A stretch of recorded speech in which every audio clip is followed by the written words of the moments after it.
ครับในดินแดนแคว้นล้านนาโบราณนั่นนะครับมันกว้างใหญ่ไพศาลนะครับนับตั้งแต่สุโขทัยเนี่ยนะครับว่าไปจนถึงพูนนะครับ12ปนาเมืองจีนนะครับมันกว้างใหญ่นะครับมีหลายเผ่าพันธุ์นะครับที่เป็นอาศัยอยู่ในแคว้นนี้นะครับอย่างเช่นไตยวนไตลั่วไตลื้อไตเขินไตยองนะครับเป็นไหม4-5เผ่าพันธุ์หลักๆนะครับเปิ่นใจภาษาเขียนเดียวกันนะครับมันก็คืออักขระละนานั่นนะครับเห็นไหมแต่ภาษาอูนั้นมันก็อาจจะแตกต่างกันไปนิดๆนะครับก็ฟังกันหูเรื่องอยู่นะครับเด็กก็ยังว่านะครับบัดเดียวมันมาเหมือนแล้วนะครับมันถ่ายทอดกันมา7-8 รุ่น10 รุ่นแล้วนะครับเห็นไหมมันก็อย่างว่ามันปลายบัดเดียวนี่มันโหกกันหมดแล้วนะครับหมูเป็นเป็นไผ่แล้วนะครับเห็นไหมมันก็คือละนาเดียวกันนั่นนะครับเฮาไปปะป้นเขียนตัวหนึ่งนะครับนะดวงสื่อละนานะครับก็บางกรรมมันก็เหมือนกันนะครับบางกรรมมันก็แตกต่างกันไปแล้วก็เฮาอย่าไปว่าอันไฟได้ผิดไฟได้ถูกเกาะเฮาก็บ่จ้างว่านะครับเฮามาวิเคราะห์กันเลยนะครับตามหลักภาษาละนานะครับเฮาก็เลยเฮามาวิเคราะห์กันเลยนะครับคำนี้มาถึงคำว่าแสวงนะครับแสวงอ่านคำว่าแสวงเนี่ยมันเป็นคำไทยนะครับเป็นคำไทยคำเหนือมันแบบว่าแสวงเนี่ยมันเหมือนได้ยินนะครับมันเป็นแสวงเนี่ยมันไทยนะครับ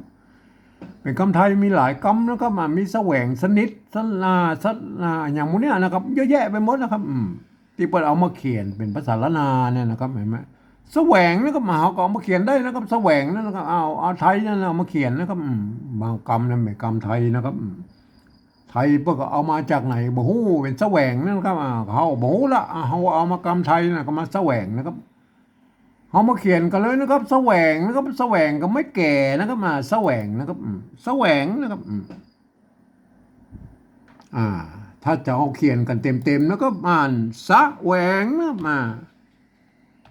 สะแหวงจะใส่ไม่กะจะใส่บัดใส่ก็ได้นะก็แหวงมันจะต้องเอาตัววะตัวอันมันถ้าตัววะมันก็แหวงนี่ก็มาสะแหวงนี่ก็แม่สะแหวงไงแม่สะแหวงมันจะต้องเอาตัววะนะครับแม่ตัววะ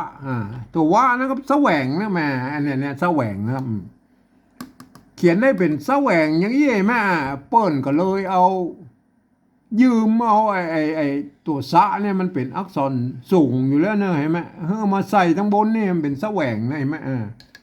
มันเป็นแสวงพวกก็เลิกเขียนกันอย่างนี้ไหมเอาตัวสะมาไว้ทั้งบนนี่เห็นไหมเห็นไหมอัน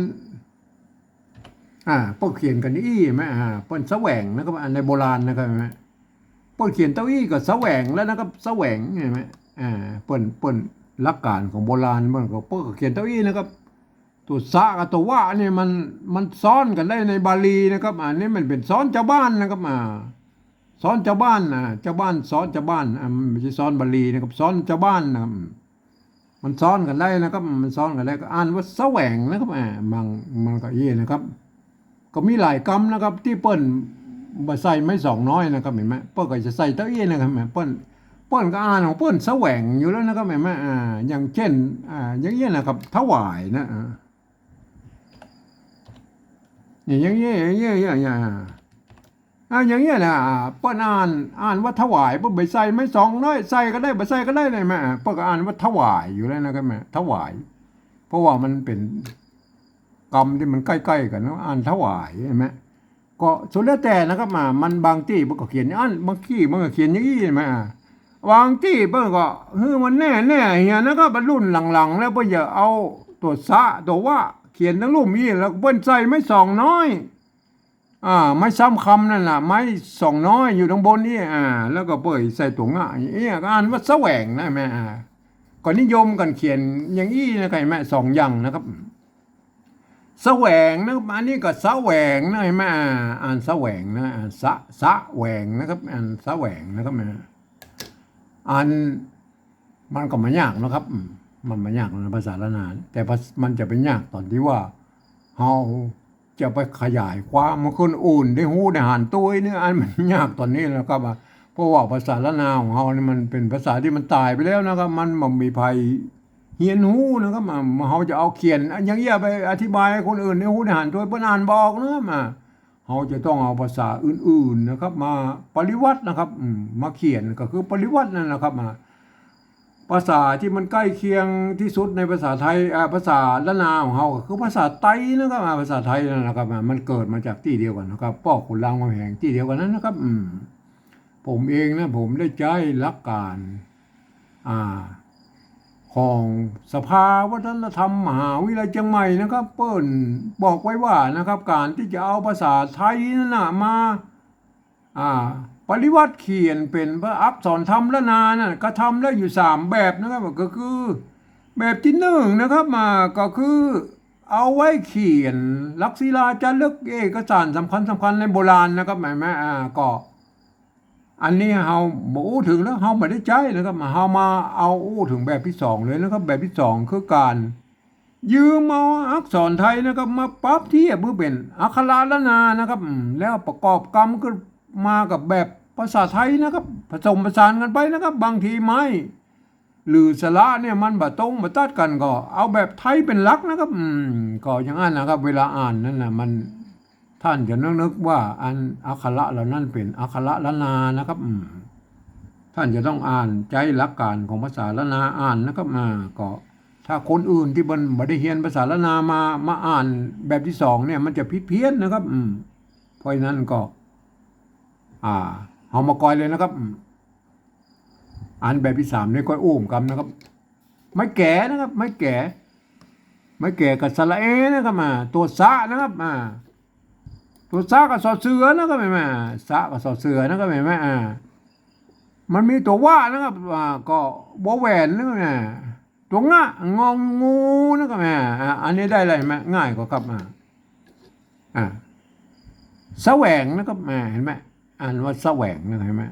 ไทยพวกเขาอ่านว่าสะแหวงนะครับสะแหวงเสียงเอกนะครับสะนะฮะอันเป็นเมืองก็แสวงนะครับแสวงนะครับเห็นไหมอันตัวที่2แล้วครับอันตัวที่2ก็แสวงนะครับไม่แก่สระเอนะครับตัวสะก็สอเสือนะครับตัวว่าก็ตัวว่าแหวนนะครับไม้200เนี่ยมาตัวแล้วนะครับเห็นไหมไม้แบบที่1เนี่ยเป็นเอามาตัวนะครับไม้200ไปเอาไม้200ใส่ตัวนะครับอันของเขาแบบที่2นี่เขาบอกมาตัวแล้วเอาแค่นี้เอาแค่นี้เห็นไหมคือบูรณะคำศัพท์ของมันเป็นไทยแล้วนะครับแสวงนะครับอ่านว่าแสวงเห็นไหมแสวงอันนี้ง่ายกว่าครับอันนี้คือเวลาอ่านมาได้นะครับท่านจะต้องเป็นคนที่เรียนรู้ภาษาละนามาอ่านนะครับดูว่าอันนี้ไม่แก่นะครับตัวสะตัววะตัวงะนะครับอ่านว่าแสวงนะครับอ่านว่าแสวงนะครับอ่านตามภาษาละนาทางบนนะครับแม่อันนี้มาถึงแบบที่3แล้วครับแบบที่3มันเปิ้นบอกหลักการมันมีอยู่ว่านะครับฟังเอาเสียงภาษาละนาทางบนนะครับเปิ้นว่าอย่าได้ก็เอาภาษาไทยเขียนไปอย่างนั้นนะครับแม่เอาสะกดเขียนรับตาก็ได้นะครับบัดต้องไว้พอนะครับมันแสวงนะครับ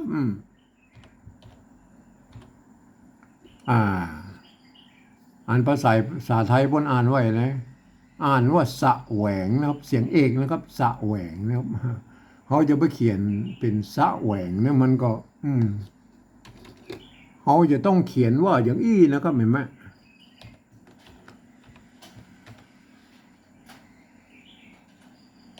โอ้มันยาวเห็นไหมสะแหวงใช่ไหมมันยาวนะครับมันยาวแล้วมันบอกงามตัวเขาเรียกมันงามในภาษาเขียนด้วยนะครับเห็นไหมมันเมื่อมันมางามแสวงไทยพวกอย่างอี้เขาก็อนุโลมนะครับเอาแค่นี้ก็พอนะครับแสวงนะครับเขาเพิ่งอ่านว่าแสวงกันแล้วกันนะครับอันตัวที่2แล้วก็แสวงนะครับแสวงแสวงเห็นไหมอันนี้ก็แสวงแล้วนะครับเห็นไหมเขาอนุโลมมาเขียนอย่างนี้กันแล้วกันนะครับอันตัวสะนี่มันก็อ่านว่าเป็นสะกันแล้วกันนะครับแสวงนะครับอันแบบที่2นี่มันจะต้องคนที่ฮู้ภาษาละนามาอ่านว่าแสวงนะสรุปแล้วมันเหมือนกันหมดนะครับอนุโลมนะครับอนุโลมเขาเขียนกันอย่างนี้นะครับแม่ก็คือมันสวยงามนั่นแหละภาษาเขียนนะครับแม่จังมันแสวงนะครับแสวงนะครับอันภาษาละนานะพวกเขียนได้อยู่2แบบนะครับที่มันเจอกันในโบราณนะครับแม่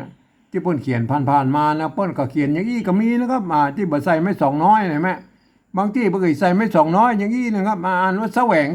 นี่แม่ก็เขียนด้วยกันสองแบบนะครับของท่านไปพิจารณากันนะครับไปช่วยกันอนุรักษ์รักษากันไว้นะครับภาษาละนาวของเฮานะครับวันนี้ผมขอบรรยายเพียงแค่นี้นะครับ